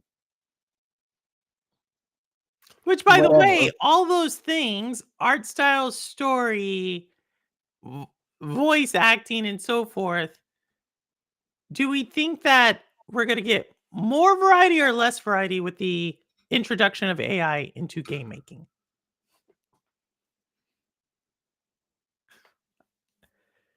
Probably probably less. Probably less. Probably Probably. less. Like more than likely less. But you're also going to get less mechanics too. Yeah. You're Oh, gonna get 100%. half-baked, 100%. like we're just gonna get broken slop. 100%. And if you notice, the same people, I'm just saying there's a pattern here between the same people who bought this stuff, same people telling you to go into gaming, same people who are advising governments to cut people, are the same people pushing AI, right? Like it's all the same group. Yeah. Unless you're Marcus G. Knight. He also pushes AI, but we haven't seen Marcus in a few months.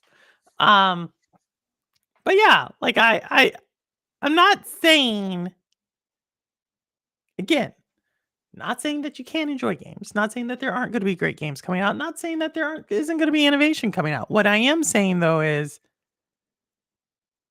just like like what I talked about the Great Dust Bowl, just like I'm talking about the example of the NBA, is that you are still going to have NBA championships. You're still going to have people who are knocking it out the park with the business model and everything, but it is going to come at a cost. And to me, what the industry needs now is another revitalization. And what I continue to see is contraction. And for a lot of the things that we enjoy, we're going to start questioning, is this fun? And so that's why I always want to, when we're playing, are we playing because we think it's fun? Or are we playing because it's a habit? Or are we playing just because whatever? Like, just ask these questions. That's all. I could not agree more.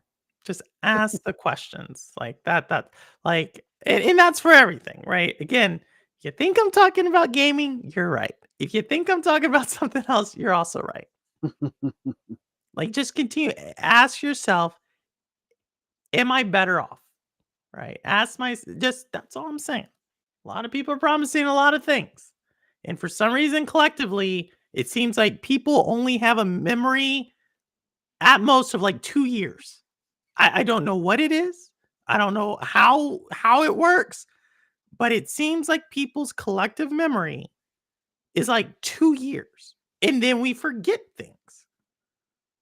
We forget the promise. This is why I believe, and I don't like to poke like fun of it because I think they're doing their job.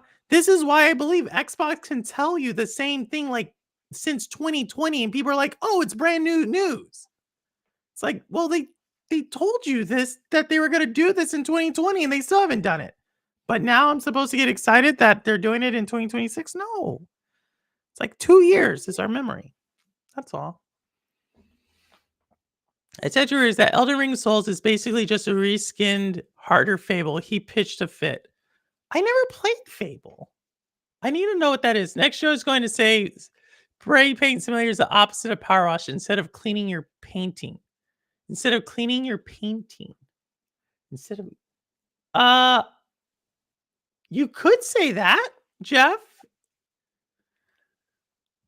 I mean, you could say it. I mean, so Joe, are you telling me that all these simulation games are the exact same? Uh, in a way, yeah, for sure. Are you saying And every a production simulation simulator?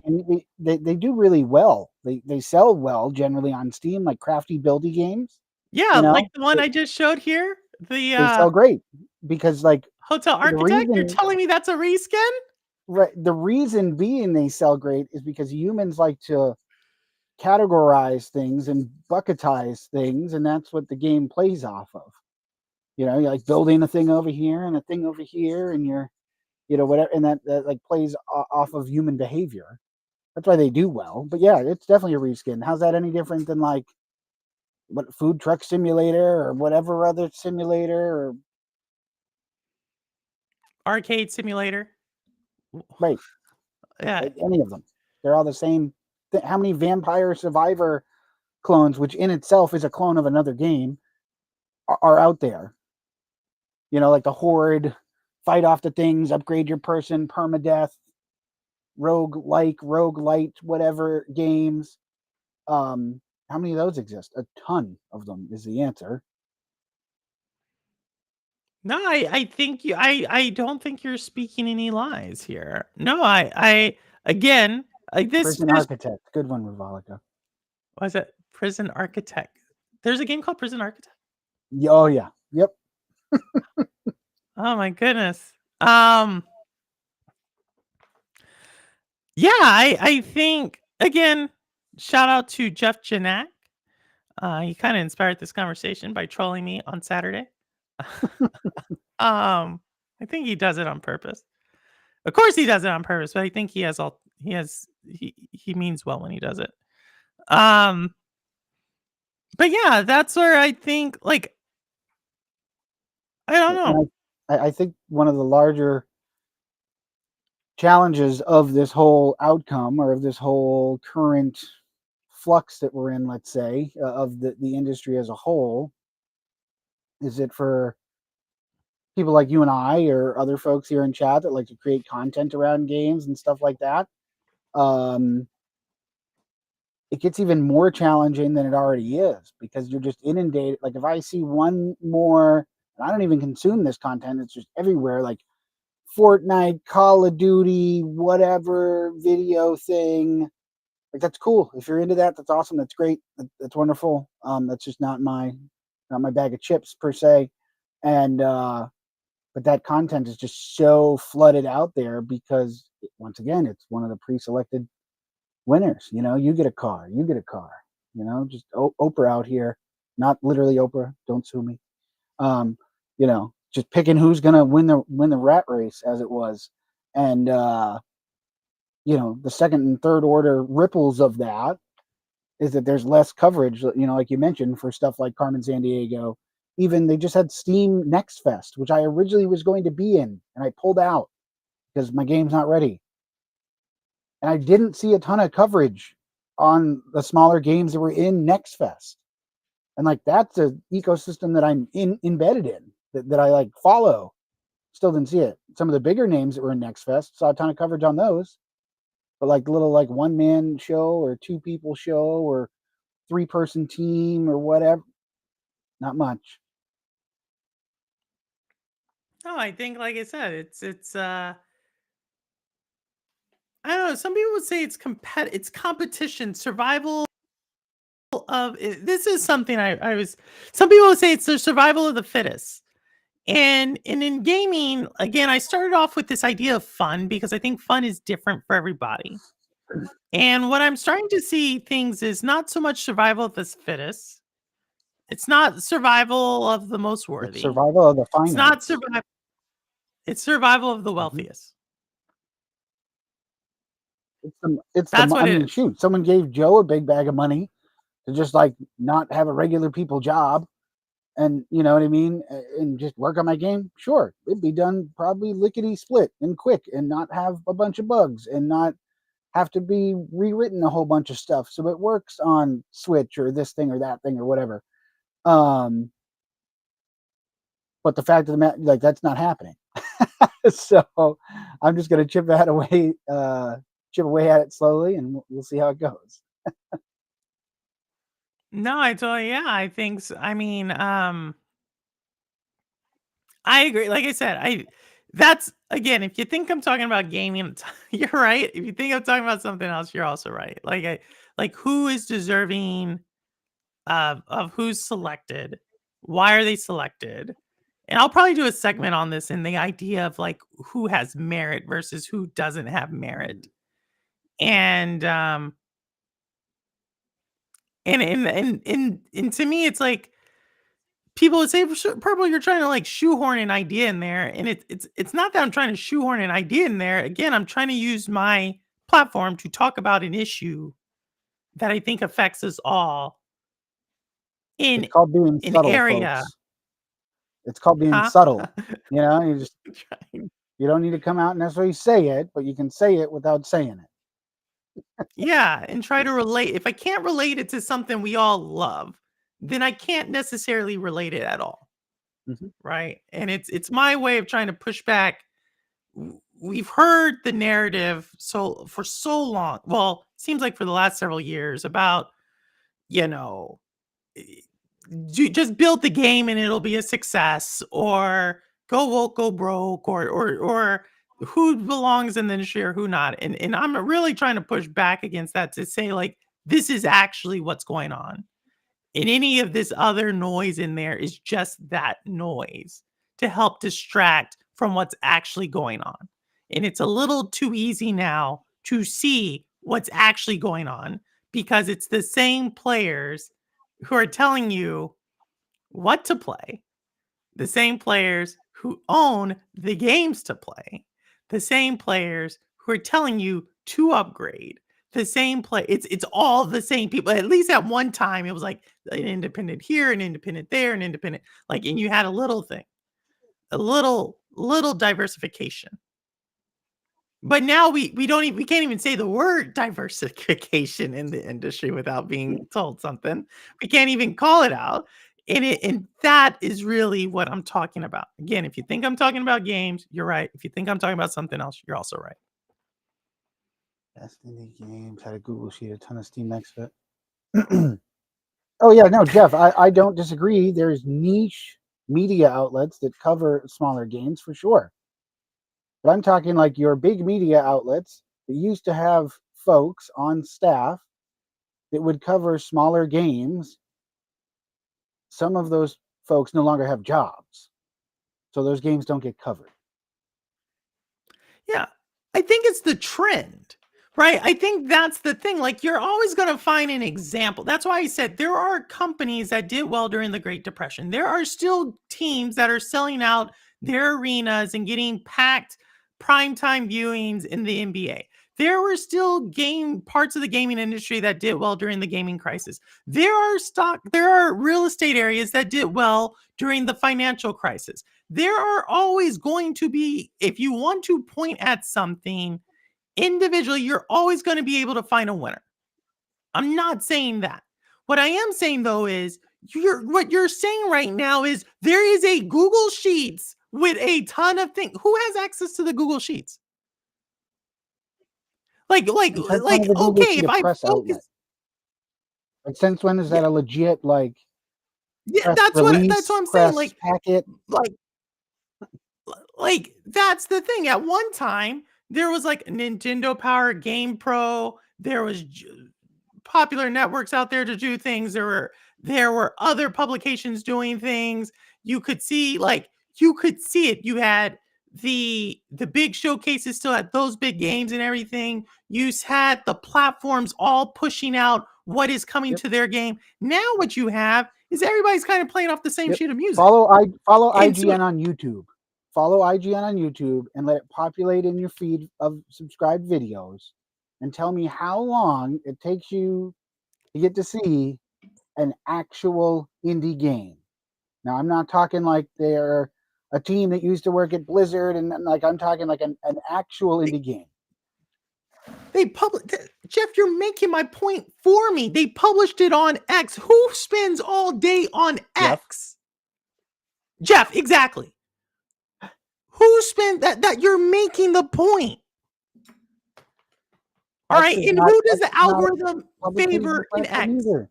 The Does the social media platform. He's making the point for me. He's like, look at this thing. The little guy still survives. No one's saying it doesn't.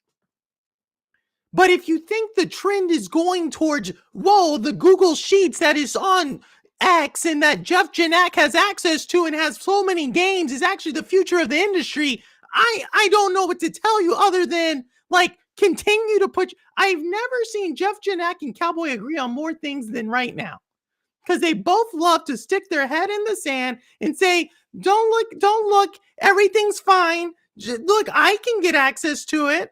Jeff Janak, who has actually been part of the industry for 20-something years, that same Jeff Janak has access to it. So it obviously is indicative of the entire industry, and your mom and pop who have to just try to save up money so they can get their kid a game, and they themselves also like a game. But, oh, by the way, they're actually working 1 or 2 jobs or trying to take care of their family and everything. But they have time to go on Jeff's channel and go watch, or go to Jeff's Twitter or Blue Sky or whatever to go look at his Google Sheets to see this whole thing full of games. Yes, Jeff, you are exactly right. You won. And why don't we all do that?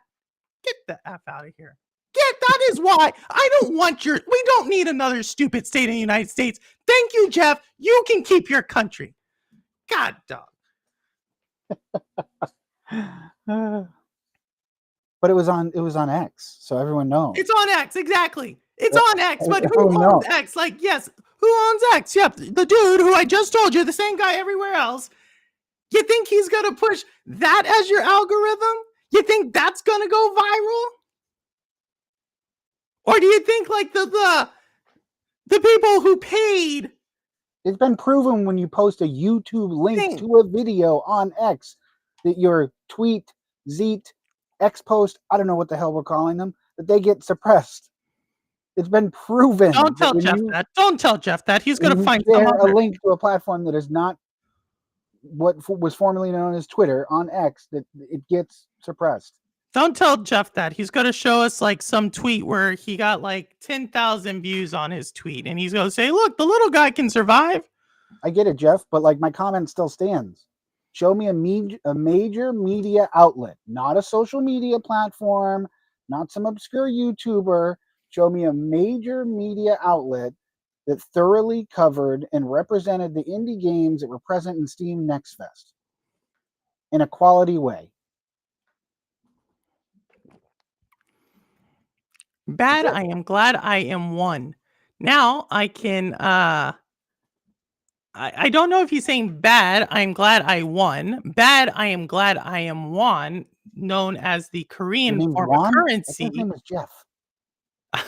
Or bad, I am won, like won as in J-U-A. Like, I am reading this comment multiple ways. Oh, I know it does. I saw the code. Okay, well,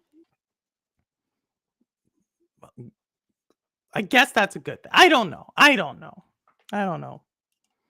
Again, I think you're proving my point, Jeff. It's like when I was talking to Crow last week, and we had to eventually Crow had to be like, agree to agree, Purple. It's like we're saying the same thing. We're just coming at it from different angles. But we end up at the same point. But I'm glad I won. Oh. Now you're getting like Holtz. I got to read Holtz's tweets or messages 5 times. I only see the games when my favorite YouTube plays them, and there's an indie showcase from Nintendo X. Exact, and Yeah. those are only some of them. And there are how many games released on Steam last year? A 12,000? lot, a gazillion. 12,000? No, it's more than that. So let's just say 1% are quality, which we know probably actually 5% are. Did you see 600 previews of games? Right. Like, yeah, I don't know. I didn't. And A I very followed. small percentage of games on Steam even make over $500. Like single digit percentage of games on Steam make over $500. Frag Punk. Look at him playing Frag Punk at the same time. Like, Playing it on yeah, PC he, because it's not he, coming to he loves console. multitasking. He's got it. He's got it. He's playing. I actually don't believe he's playing Frag Punk. Jeff doesn't play shooter games. I actually don't think you're playing Frag. I definitely don't think you're playing that one because that one has a lot of movement in it, Jeff. I don't think you're there shooting a whole bunch of things. I don't think you're doing that, Jeff. Watch, he's about to get super upset. I don't think Jeff's playing it. I mean, it might be on, but I don't think he's playing it. I don't think he's playing it. He probably needs the logged in hours to unlock some achievement that's just on in the background. No, a lot of people are saying Frag Punk's good. A lot of people are saying it. I'm not saying it. I'm not saying that there aren't going to be people who try. But I think you're going to continue to see that the winners are going to continue to entrench themselves, and the system is going to continue to entrench the winners. I think another good correlation, to bring it back how you kind of started the show here about talking about the Oscars, right? And how you hadn't heard about the movie that won Best Anora. Picture, Anora, right? And I'm kind of like a movie film nerd. That's what I first went to school for. So usually I'm pretty in tune with that stuff. I also had never heard of Anora. But Anora was made by a small team, yada yada, wins Best Picture. I'd put money on that when the Game Awards comes out, we're not going to see some small team made little thing win Game of the Year. I mean, we'll have to see who pays more money. Is it going to be the Sony Awards this year or the Xbox Awards, or what's it going to look like? But that's just my opinion of that. And I think we're going to continue to see that trend where, like you said, it's going to be the usual suspects. You kind of know who's in Yeah, play. no, and my thing is, I guess for me, where I draw the line, I'm not saying the usual suspects are necessarily doing anything bad. I think some people think we're, at least for No. me, I think people hear where I say we're in decline, that there's the winners who are the winner. That's just how the system is set up, right? And I'm not necessarily saying that is bad. What I am saying is the system is actually very self-destructing. It is designed to the things I enjoy, and that's maybe I'm being selfish again. The things I enjoy, it doesn't reward. And in an industry where we talk about so many times what's deserving, what's a good game, if it sells, it'll make money, or if it's good, it'll sell, and so forth. I am saying none of those are actually correlated with who are the winners. And I am just trying to be very upfront and honest about what the gaming industry is. And for some people, they love what it is. And I'm saying there's pockets in of it that actually are what drove the growth, the innovation, the art style, the stories. And it seems like we are more and more trimming those away for things that are just about the profit. Again, the difference between fun and profitability is kind of the heart of the whole conversation tonight. Paul's here? So many great indies, like, great to see them thriving. Are they all thriving? There's actually a really good article. Define thriving, Paul. That's my thing. What is thriving? Is thriving people always talk about indies being like, "Oh, they're gonna be" Joe mentioned this one time. They're gonna save the industry. But actually, if you look at the indie landscape, if you talk to most indie devs, even the ones who have games that make it, these indie devs are having to work multiple jobs on and also as well as their game. Actually, many times the indie devs are at a loss just launching their game. Is that healthy? Like, Right. There's like an indie dev that I know who was a software developer in the tech industry and like made his bag of money and saved up money and said, I'm going, I want to do something different. I'm going to go all in, and went full time indie dev. Already knew how to code, never built a game in his life, but he can code stuff. I can figure it out. He did that working on 2 games this past year for his first year as a indie game developer. Negative $27,000 is what he made. He's in the red just from like his normal living expense, living off his savings and blah, blah, blah, and this and that. Like he hasn't made any money, but that's what I'm you saying. know? But there's this notion. Did I say all? You didn't say all, Paul. You didn't say all, but who are you talking about? And I think thriving depends on Yeah, the that's person. exactly. I'm not picking on Paul by any chance. Right. No, I'm just saying, like for me, thriving is getting my game on Steam. Yeah, That's the win. That's the W. I guess that's the line. Like, what is thriving? Again, I think there's this I'm not saying Paul's misperceived. He very well probably has games that are thriving. What I'm saying though is, and if you read the article, here's where there's a disconnect between the games industry and gamers, right? That's why I showed that one. It's because there is a disconnect on what we think is how the industry works, who's actually thriving and who's not thriving. Right. I mean, you got to think about it like from a dollars and cents standpoint for these indie devs and indie teams. So like right off the rip, Steam's taking 30%. Right off Jump Street, they're taking 30%. Never mind if you got a publisher who's going to take their pound of flesh until they recoup their money or whatever you've negotiated. Never mind if you're on like a consoles platform, there's a premium for that. So for a lot of these folks, they may not, they might have had money fronted to them from a publisher, a good amount of money.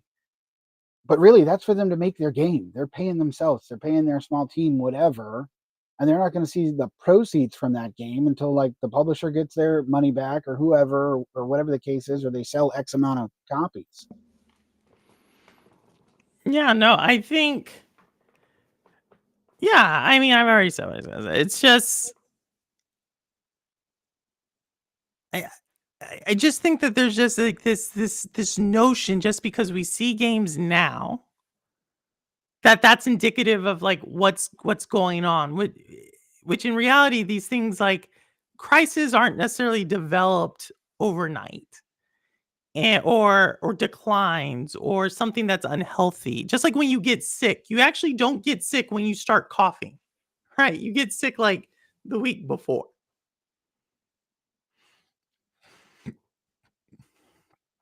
In my opinion, we already passed the point of like infection.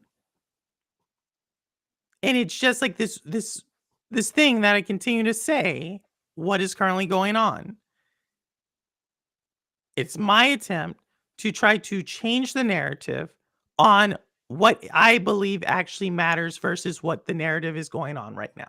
I'm not saying I can change everything. It's the least I can do because everything I've been seeing since last year, I've said the same thing since last year, is pointing towards a certain direction. And until that actually happens, and then people are really going to be out of luck. I guess maybe just take it as like a how are you going to handle it? How are you preparing? How are you advocating? And again, if you think I'm talking about gaming, you're correct. If you think I'm talking about something else, you're also correct.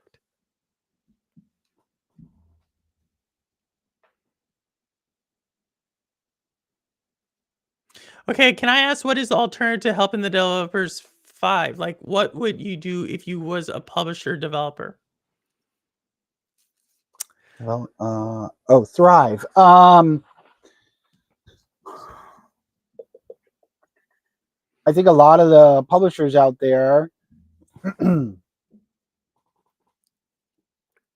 lot of them don't have a method to the madness and how they select what horse they're going to back.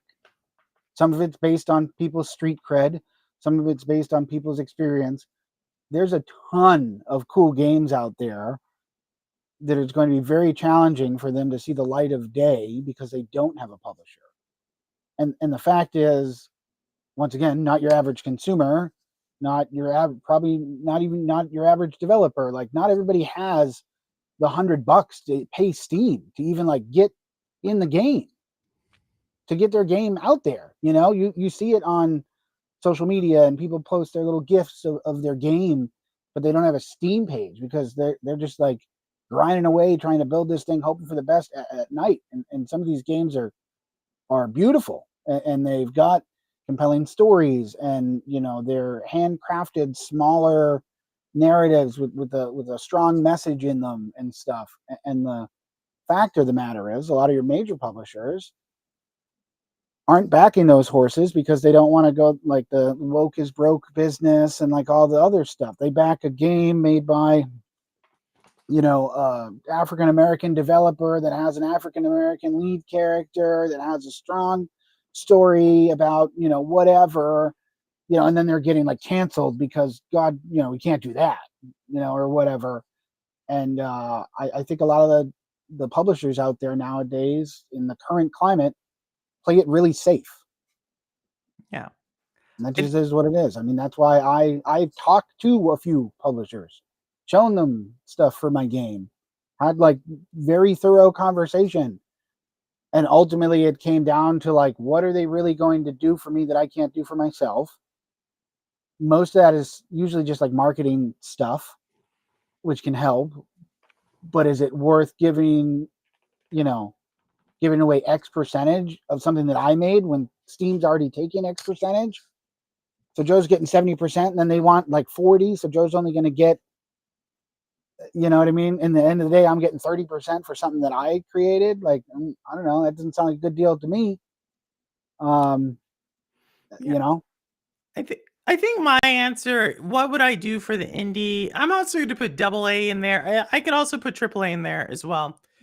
I think in order to survive in the media landscape, whether it's gaming, music, movies, TV shows, I really think there needs to be more of a focus on what makes, like, what do you do well? So, love them or hate them, if I say the name From Software, you know what they do. yep. You say Devolver Digital, Devolver did, you you know what know, they do, right? If I say Supermassive, you know what they do. brand recognition at the end of the day. Brand recognition, and you double down, you figure out what is it that you do well. Stop trying to be everything for everyone. That's why we all of a sudden got everybody going to live service. Everybody's now trying to make a Souls replica. And this isn't the first time in the gaming industry we've had this, right? This is actually what happened during the gaming crisis of the 1980s. This is actually what happened also during the Nintendo era back in the early 90s. You had a bunch of the similar games coming out. You Right, actually height of see the this. arcade era, like in mid '90s, when You've like always everything had was this a era fighting where game. people follow the trend, right? Because that is where the money that because you're chasing the investment dollars. But I think gaming companies need to, and this is a lot harder done than said. And I'm sure there are gaming companies that have tried to do this, but I'm telling you that there's a lot who haven't. Figure out what is your niche. Is your niche claymation games? Is your niche educational games? Is your niche horror? Is your niche souls? If your niche platformer, is your niche, figure out what that is. And maybe it doesn't even exist yet. And go there. Because right now what we have is like the indie next there's a lot of the same. I continue to think the only difference between now and the gaming crisis of the early 80s is we just haven't seen the huge downturn that's about to happen. Like that's the only difference. All the ingredients are there. And the same way we got out of that, Nintendo focused on quality. That's how they got out of it. Like, which they still do today. They still do today. It is super hard to get approved for publishing. Yeah, and that's all I would say. Just focus on that. And maybe it's a smaller game. Maybe it's like an hour-long game. And you're like, I just want more of that. Okay, do the proof of concept. I think that's what we need. I don't see that enough. And part of the reason I don't see that enough is because there's not a lot of independent labels anymore. So many labels are being bought. This is why I continue to. This is why I was somewhat against ABK. This is why I was not necessarily against the ABK deal when it happened. I was actually against the Blizzard Activision deal when it happened. Because I was like, why would Blizzard go with Activision? You're creating these juggernauts. And so like that's what I would say. I think if you're an indie dev, you're somewhere down there, figure out who you are, figure out your identity. And double down there. Because you're not going to win the other way. You're not going to win trying to be Call of Duty. You're not going to win trying to be Fortnite because there's already Fortnite. And I get Embark Studios. I like Embark Studios. I know a few of their devs at Embark Studios. Embark Studios, if you all don't know, they're the people who are doing what's the game? It's the shooter that just came out like a year and a half ago. It's like, oh, it's a lot of like shooting. It sounds like a casino. I'll think of the name here in a second. But I like them. They're trying to compete in the first-person shooter genre. Is that the photorealistic? The finals. Oh, the game, the finals. Embark Studios is the finals, right? Hats off to them. Hats off to Frag Punk. Like they're trying to do it with a small team, trying to compete. I wish them well. I'm just not sure if that's going to be that's sustainable success. Yeah, the D Wilson, the finals. You got it. That I think that right now everybody's going for the quick win and not going for like Joe. You mentioned this, not developing that following. Like that's why I have to like From Software. I have to like Larian Studios because they were doing something. Now, granted, they started off when making games was a lot cheaper. They started off when, getting your game out there was a lot of journalists covering it, but they stuck with it. And that's what we need. We have to like get back to that. Because the industry is built for, like I said, it is becoming more and more for the winners. Oh, 100%. I mean, I've looked into the services to help you market your game or get coverage on your game. I mean, they are not cheap.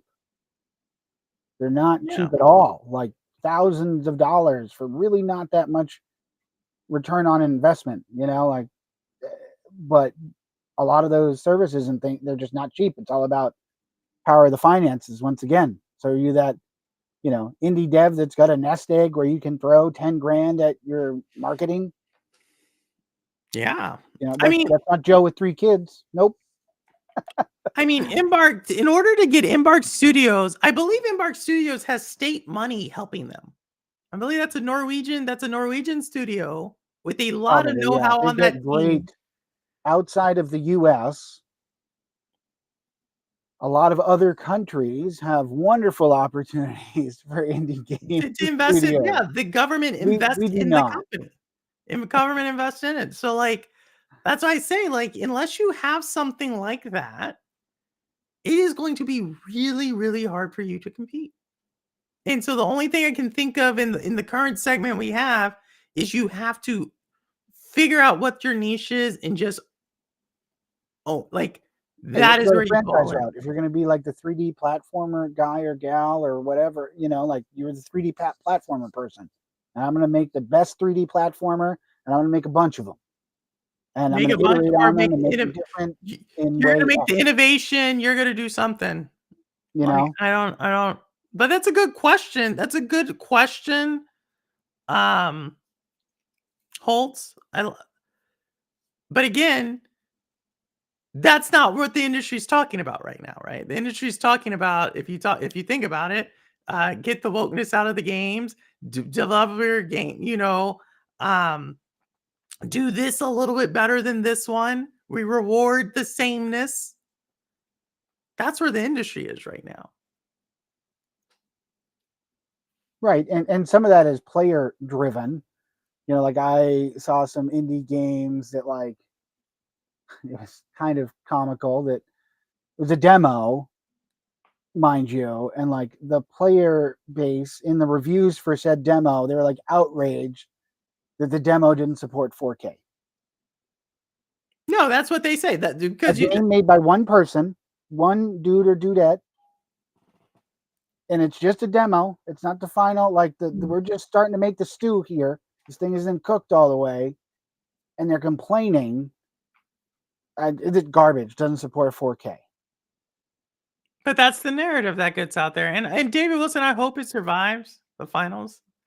But yeah, I think like the narrative is meant to take you away from it's meant to support the winners. Yeah, it's a magic trick. Like that's who it's meant to say like no, focus on this where we have the competitive advantage, where we get the narrative. And then it goes in the blogosphere that oh, this is not 4K, it's 1080 or oh, this is has a woman in the game or has a person of color in the game or oh this is not historically correct or oh this is like it's everything that takes away from what actually matters in the game and that is it fun again fun over profitability there's a reason why I named it the way I did and it's because I think these are starting to become almost not related to each other. What is fun to us is not necessarily profitable, and what is profitable and what they're gonna push for is not necessarily fun, and that's why I showed what was fun to me and so forth. So, I That's think why I think like the small team indies do have somewhat of an advantage because they can. I mean, I myself had two prototypes that were pretty well baked, where I probably could have pumped out a demo, and I was just like, this isn't fun. I had like a handful of other people play it. They're like, yeah, this isn't that fun. I was like, okay, cool. And I canned them because I can do that. But like these companies that are making something like Split Fictions 5 years ago, they're way too invested. They can't say, well, this isn't where it should be because we came up with this idea 5 years ago. And I'm just using them as an example. I'm not saying that's the case with the game. They can't pull the plug on it. The machine's already rolling. yeah. And Crow, what are you saying? You think I should get a new hobby? Or is he saying Joe should get a new hobby? I'm gonna do it. And then I see y'all, I just saw the Oh, I time. probably definitely need a new hobby. Joe is fully aware of that. Oh, who Crow? No, I don't know if he's talking to me, but I am fully internally aware that I need a new hobby. No, like I said, yeah, I try to. I can't explain it through gaming. I can't explain it at all. So again, game dev And sounds stressful. Oh, I think most game devs would tell you that. Mhm. I don't think I've ever heard a game dev said that was the fun thing. it's fun until it's not. You know what I mean? So like when you start out working on your game, you can do whatever. The world is your oyster.